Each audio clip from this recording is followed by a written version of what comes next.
So, has anyone had the issue where you're scripting a video all the way back in early 2025, then after recording the audio, they realized it sucked? Well, that's me. I wanted to share my story with y'all, but damn, my writing skills sucked. Well, they probably still suck, but I have a few attempts under my belt now, so I hope things have improved somewhat. It is now February of 2026. I am trying to fit my health journey into a format that makes some sense to the casual viewer. Yes, my health journey is me talking about my growing list of physical ailments that plague my body. Before I get into that, I do have some housekeeping stuff to go over for my comic and my channel. My comic Archangel is currently on hiatus until I can better pinpoint my writing for Chapter 2. Don't worry, I'm still working on designs and writing behind the scenes. I have not forgotten about it. So in this video, I am working on a bit more chibi art for some stickers and stuff. I have both Korra, and I'm also doing Shinra from Fire Force. If you are interested, they are available both on my RedBubble and my Etsy. RedBubble tends to be a bit cheaper for the consumer because they have a ton of sales, so if you want to save your money, go right ahead. They also have a ton of options for products with those designs in mind. You won't hurt my feelings if you buy the cheaper stuff, it's okay. I'm not worried about that right now, don't worry. Save your money and get what you want, it's okay. I also want to quickly mention, I do have free run charms now available. Those were my most popular designs, so I decided to make them into charms. If you want them, there are 4 available. It was more just to test them out, see if people would like them. So if you want these charms, they are available only on my Etsy. So if you want them, they're on Etsy. Link down in the description. Lastly, I have been planning on doing some sort of video once every month. I have a few other scripts going on in the background with a good bit of artwork done for the videos already. I hope you'll stick around for those in the future. Okay, back to the medical anomaly that is my entire body. If you haven't caught on, I will be describing medical stuff in general. If talk about blood and gut issues freaks you out, this might not be the best video for you. To start off, I was pretty healthy in the winter of 2023. I was in no means in the best shape of my life, but my most recent health checks have always come back normal. It was when I started having pretty severe pain all over. It was both in my joints and in my muscles. Sometimes the pain was minor and a small annoyance, but it would get so bad that even ibuprofen and acetaminophen didn't do much help. There were some weeks where I was popping ibuprofen like candy. I knew this wasn't good for me, and I needed to do something about this pain. I would go to the doctor for this, and to her credit, she was very empathetic. She ordered some blood tests, and it turns out my inflammatory markers were very high. Good news is that I have tests to prove that I was in fact in pain. Bad news. The rest of the tests ordered were normal. This included my thyroid levels because thyroid problems do run in my family. I still don't know why, but I didn't do much in tests for that year being 2024. I think I was trying to see a rheumatologist and a neurologist, but they were booked so far out I had a hard time seeing them. I was also trying to see if losing weight and moving around more would help, I think. My memory for my medical issues in 2024 is basically all gone. I'll talk about my memory later on, but my memory overall has gone downhill. What I do remember is that I got a new position at work that was more physical, and it did help with the pain. Maybe that's why I didn't seek much help at first. Anyway, fast forward until December 2025. I left to see my family, and when we were traveling back, I caught a nasty cold. I recovered in about a week with the worst of it gone in 3 days. I would hold on to this thought. After I got back, I started a new antidepressant that helps with chronic pain. Another fast forward to about a month and a half later. I was pushing a heavy cart that I had pushed multiple times before. This time I remember breathing a bit weird. I was taking normal deep breaths, but something felt different. It was like I was feeling the cold air fill my mouth, but it was tingly. I don't remember the exact feeling, but I do remember it being different than my normal breathing and my normal exercise patterns. I did my best to finish my tasks with that cart, but I was getting dizzy and feeling like I was about to pass out. I was able to check my heart rate with my Fitbit, and it was about 180, when pushing the cart, then stayed well above 100 when I went to sit and lay down.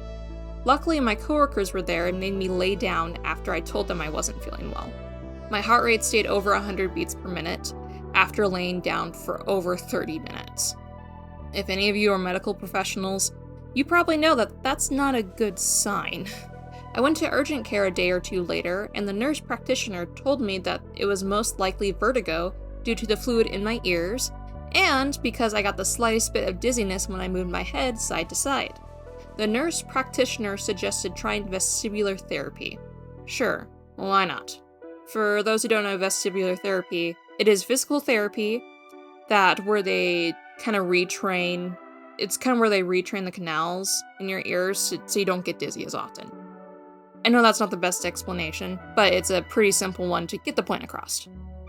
Looking at the length of this video, you can probably guess that did not work. Turns out, I just have really sweaty ears.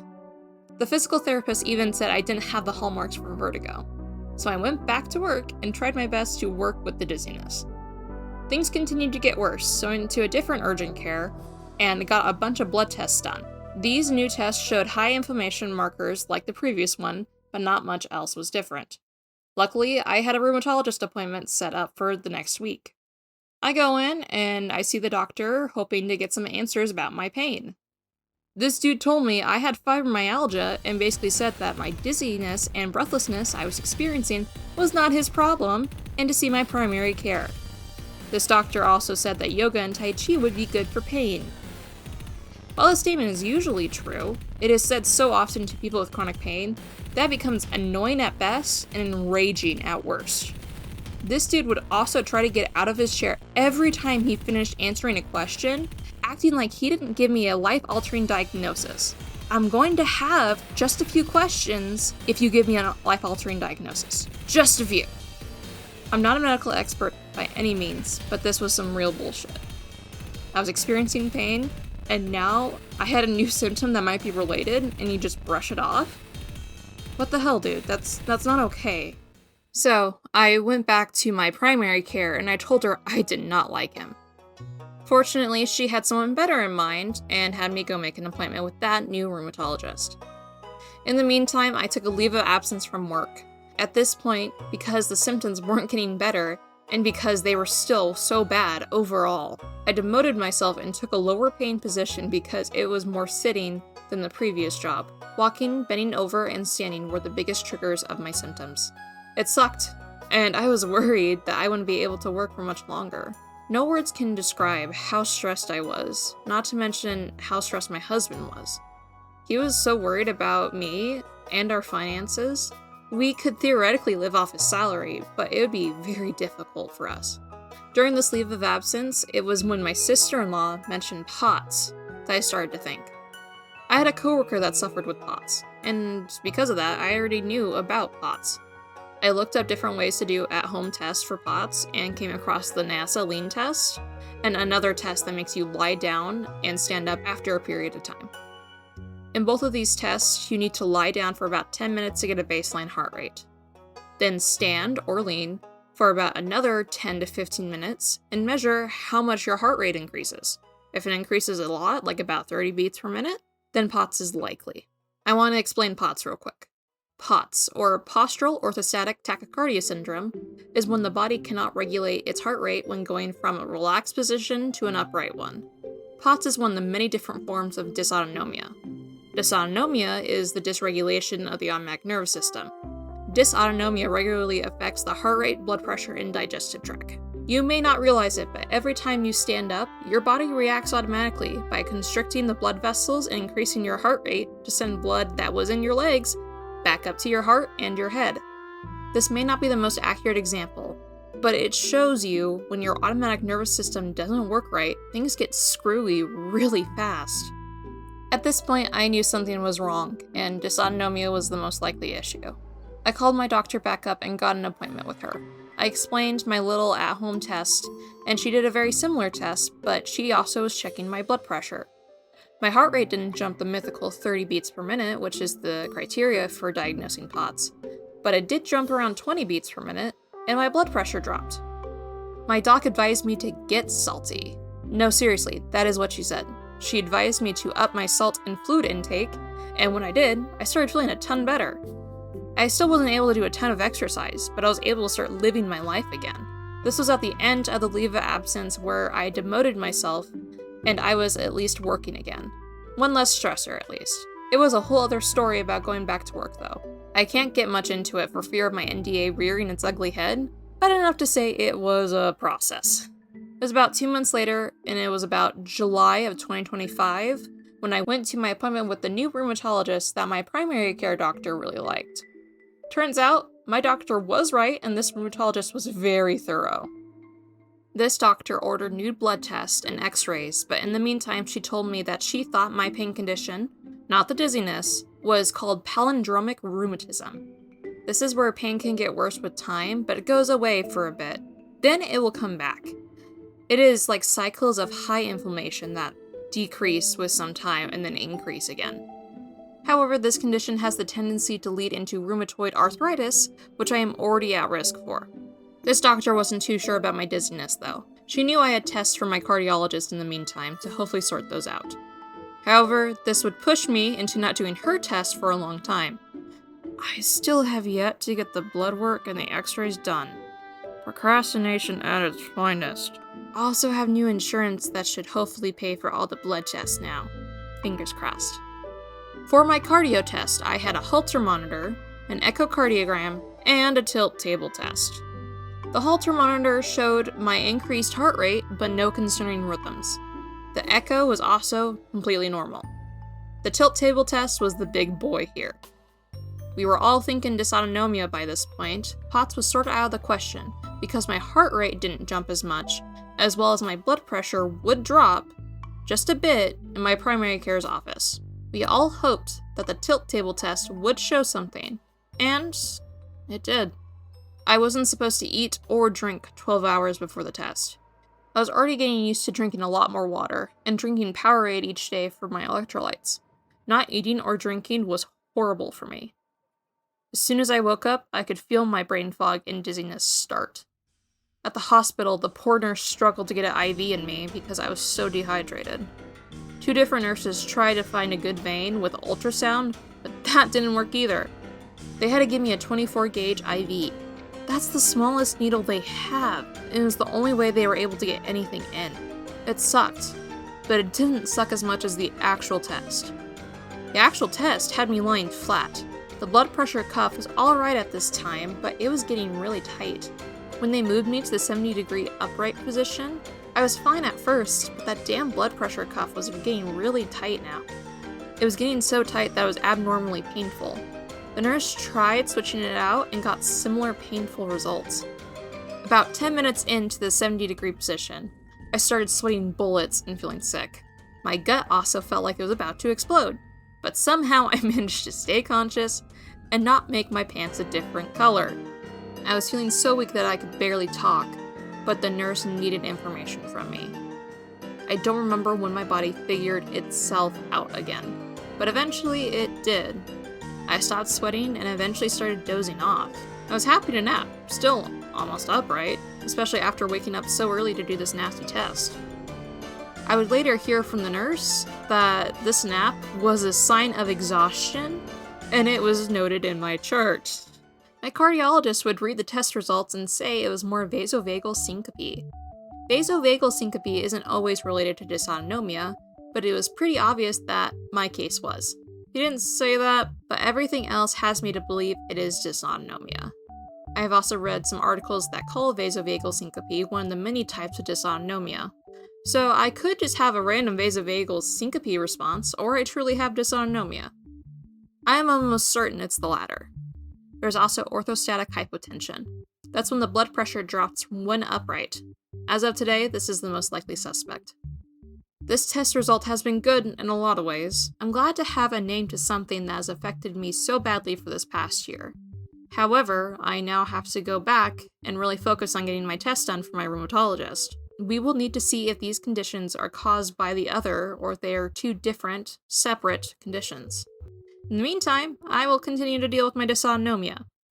I want to lose weight, but my acid reflux, most likely due to delayed gastric emptying caused by, you guessed it, dysautonomia, makes it so I am disqualified for GLP-1 medications.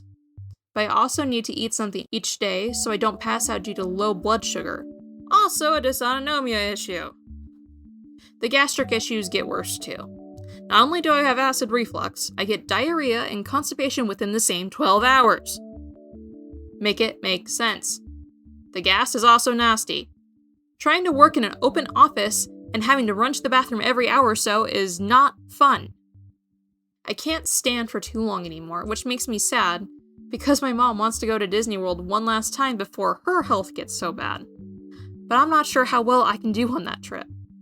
Currently, it is super difficult to walk for a while without taking a break. It's a weird thought to consider using a wheelchair for long distances, but I don't want to be a huge burden on my family. It may actually be the right move in this case. I'm not sure. Here is a list of other things dysautonomia has caused. I now need a shower chair. It's a necessity because you can't stand too long, and the heat of the shower also makes the dysautonomia worse. Also, I've had to cut my hair shorter so it is easier to take care of. That way, I don't need to be in the shower as long, and I don't need to raise up my arms to do my hair as often. Compression socks are now a staple of my wardrobe. Stretching my arms above my head can also cause me to pass out. Because of the blood pooling, I lose blood flow in my nail beds. They can turn blue, especially if it's cold outside. I also get ice pick headaches, which are random stabbing pain in the side of your temple that go away within a few seconds. However, they happen more when you are just slightly dehydrated, just ever so slightly dehydrated. It's great. Wound healing? What's that? Say goodbye to temperature regulation. You are rarely comfortable. It is either too hot or too cold. I will go to bed freezing, but wake up the next day stuck to the sheets because of sweat. If it's too hot outside, I guess I'll just die. Oh, you walked a bit today? Here's sweat covering your face, and you'll be stuck in bed tomorrow because of how worn out you are. Oh yeah, the brain fog. Don't think. It only hurts. Enough jokes aside, dysautonomia does suck, and it's become so much more common thanks to COVID. Yes, they have found links to it from COVID. That's why I mentioned my cold in the beginning. My cold could have been COVID, and that could have caused my dysautonomia a month and a half later. Yes, it can happen. It is a daily struggle living with dysautonomia, and whatever my pain condition is. I've had to change my worldview a ton. My goals and activities have changed a bunch, too. I can no longer do things I wanted to do. I wanted to pick up a wind instrument again after missing high school band, but I'm worried I will pass out from breathing too hard. Anything active is out of the question, and I'm forced to do tiny exercises in hopes to build up some muscle again. It is said that disability is the only minority group you can join at any time for any reason. They weren't kidding. You might be in your mid-20s with your whole life ahead of you, and then you push a cart that you've pushed many times before, and your whole life changes. Be kind to those around you. You never know what they're dealing with. In a world full of hate, choose to be kind. Thank you for watching, and stay safe out there. I wanted to say thank you to my family, friends, and those good doctors helping me in this journey. My husband especially. With all my mood changes, he has been a rock, and I love him so much for it. My mom is also super high on this list because she has some crazy health issues, and she's the one that told me that my first rheumatologist sucked and I needed a new doctor. Also, thanks to the good doctors who did listen to me and saw that I was suffering. The world needs more of you.